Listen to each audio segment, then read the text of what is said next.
উল্টাকে তিনটা বাল দিয়া চাৰিটা মুটি পাঁচটা ও মাই গড এই নবগা তিনটা বাল তিনটা তুমি লৈ আ পল্লব দিয়া লগতে পল্লব তুমি লৈ আ তিনটা বাল না তোর ভাই বন এটা দিয়া চাৰিটা পল্লব দেই ওই এ বাবু পছন্দ ভালো দিয়া পছন্দ ভালো কে বাবু শুন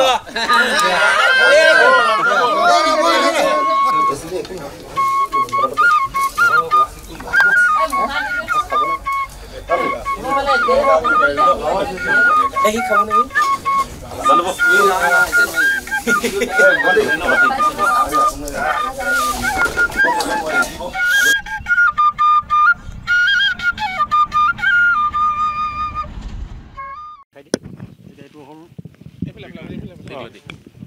এইটো হ'ল দিগলতি এইটো হ'ল মাখিয়তী বুলি কয় আৰু এইটো হ'ল টংলতি আৰু এইটো হ'ল বছ এইটো বছ বুলি কয় আৰু এইটো হ'ল এই জেজেলি পকা বুলি কয় এইটো কাঁইট হয় আৰু এইটো কাঁইটীয়া কঁঠাল বুলি কয় এই বস্তুখিনি সন্ধিয়া পৰত আমি ইয়াত আৰু তুঁহ দি গোহালিত জাক দিয়াৰ লগতে আমি ঘৰৰ সন্মুখতো আমি জাক দিয়া হয় ইয়াৰ এটা বৈশিষ্ট্য আছে ইয়াক দিলে ধৰক মহ দাহৰ কাৰণে ধৰক প্ৰতিষেধক হিচাপে আমি যিটো পৰম্পৰা আমি ঐতিহ্যৰ পৰা আমি কৰা হৈছে আৰু ইয়াত বিচনীখন দেখিছে বিচনীখন আপোনালোকে গম পাই চাগে আমি এই বহাগৰ প্ৰথম দিনৰ পৰা আমি ঘৰত বনোৱা বাঁহৰ বিচনীখন আমি ব্যৱহাৰ কৰা হয় এই বিচনীখন থোৱাৰ উদ্দেশ্যটো হ'ল আজিৰ পৰা আমাৰ এই হেৰিখন বিচনীখন আমি ব্যৱহাৰ কৰা তাৰপিছত এইডাল পঘাডাল দেখিছে এই পঘাডাল আমাৰ বিশেষকৈ ঠেঙাল জনগোষ্ঠীয় লোকসকলে চতৰ যিহেতু বুধবাৰ আমি বিলৰ পৰা তৰা গছ আনি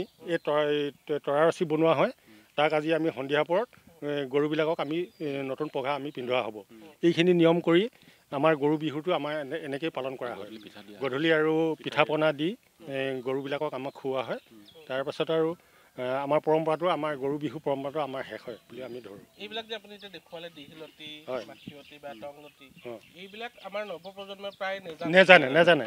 তো এইবিলাকৰ ইয়াৰ গুণাগুণবিলাকো নাজানে। গতিকে এইবিলাক আমি যদি এতিয়াৰ পৰা আমি যদি কৈ নাথাকোঁ, প্ৰজন্মবিলাকে জনাটো বহুত দূৰৰ কথা। কাৰণ বিশেষকৈ আজিকালি যিটো যুগ আহিছে, এই যুগত এতিয়া এই বস্তুবিলাক প্ৰায় আমাৰ হেৰিয়ৰ পৰা আমাৰ হেৰাই গৈছে।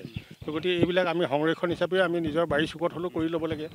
তো আমাৰ এতিয়া ধৰক গাঁৱত যিবিলাক নেকি আমাৰ বন আছে, প্ৰতিবিলাকে আমাৰ ঔষধি, আমি এইবিলাক নজনা দুখতে এনেকুৱাবিলাক হৈ গৈছে।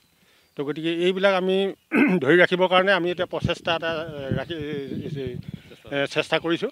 এইখিনি যাতে ভৱিষ্যতে অনাগত দিনতো যাতে আমি এনেকৈ সুন্দৰকৈ আমি চলাই যাব পাৰোঁ, ইয়াকে আমি কামনা। হয়, আপোনালোকে সকলোৱে জানে অসমীয়া বিহুটো আমাৰ খেতিৰ লগত জড়িত, কিন্তু খেতিৰ লগত জড়িত হ'লেও আমাৰ সংস্কৃতি পৰম্পৰাই আমাক সকলোকে একত্ৰিত কৰাৰ এটা আভাস দিয়ে। গতিকে আজি দেখিছে আমি তিনিটা প্ৰান্তৰ পৰা চেঙেলীজান এইফালৰ পৰা আহিছে, ছয়বাম এইফালৰ পৰা 2 নং বৰবাম, তিনিটা প্ৰান্তৰ পৰা আহি যিখিনি একত্ৰিত ৰাইজ। আৰু আমি সদায় দেখিছোঁ যে আমাৰ আজি বৰ্তমান সময়ত ধৰ্মীয় ক্ষেত্ৰত হওক, ৰাজনৈতিক ক্ষেত্ৰত হওক, মানুহ সদায় বিভেদকামী এটা পৰিৱেশ সৃষ্টি হৈছে। গতিকে আমাৰ এই সংস্কৃতিয়ে সদায় আমাক সকলোকে একেটা মঞ্চত আমাক থিয় হোৱাৰ এটা হেৰি দিয়ে, কি বুলি কয়, থিয় হ'বলৈ আমাক সুবিধা দিয়ে। গতিকে আজি এই ক্ষুদ্ৰতম প্ৰয়াস আমি যাতে সকলোৱে, আমি বিভিন্ন ক্ষেত্ৰত ভাগ হৈ থাকিলেও এটা দিনত আজি গৰু বিহুৰ দিনটোত যাতে আমি সকলোৱে একত্ৰিত হৈ এই উলহ মালহে দেখিছে ডেকাসকলে ফূৰ্তি কৰিছে, গৰুক গা ধুৱাইছে, লগতে আমি নিজেও ধেমালি কৰিছোঁ, ইজনে ইজনক ছিটিয়াই আইসকলে বিহু গাইছে, ইজনে ইজনক মাহ হালধি লগাইছে অপায় অমংগল দূৰ হ'বৰ কাৰণে। সেইখিনি আচলতে আমাৰ বহুত এটা স্মৃতি হৈ সদায় ৰ'ব। আৰু এই পৰম্পৰাটো আমি অনাগত দিনত প্ৰতি বছৰে আমি পালন কৰি যাম বুলি আপোনালোকৰ আগত মত পোষণ কৰিছোঁ। হয়, আমাৰ বহু বছৰৰ বিৰতিৰ অন্তত আমাৰ 2 নং বৰবাম, ছয়বাম আৰু চেঙেলীজান গাঁৱৰ ৰাইজ মিলি এয়া আমাৰ এটা প্ৰয়াস কৰা হৈছে, যাতে বহু বছৰ হেৰাই যোৱা আমাৰ যিটো গৰু বিহু, উলহ মালহে যিটো আমি গৰু বিহু পালন কৰোঁ, যাতে নতুন প্ৰজন্মই শিকক, অনাগত দিনত তেওঁলোকো ভালদৰে উদযাপন কৰক। যিহেতু বৰ্তমান আমাৰ গৰু বিহু পৰম্পৰাটো প্ৰায় হেৰাই গৈছে, আৰু ঘৰতে আগতে ধুৱাই থৈ দিয়ে, তেনেকৈ একদম হেৰিকৈ ৰাখে। এইবাৰ আমি সকলো ৰাইজে মিলি নতুন প্ৰজন্মক আমাৰ গৰু বিহুটোৰ প্ৰচাৰ আৰু প্ৰসাৰৰ ক্ষেত্ৰত যাতে সুন্দৰভাৱে অসমীয়া ৰাইজে পৰিচয় হওক, তাৰ কাৰণে আমাৰ এই প্ৰয়াস কৰা হৈছিলে।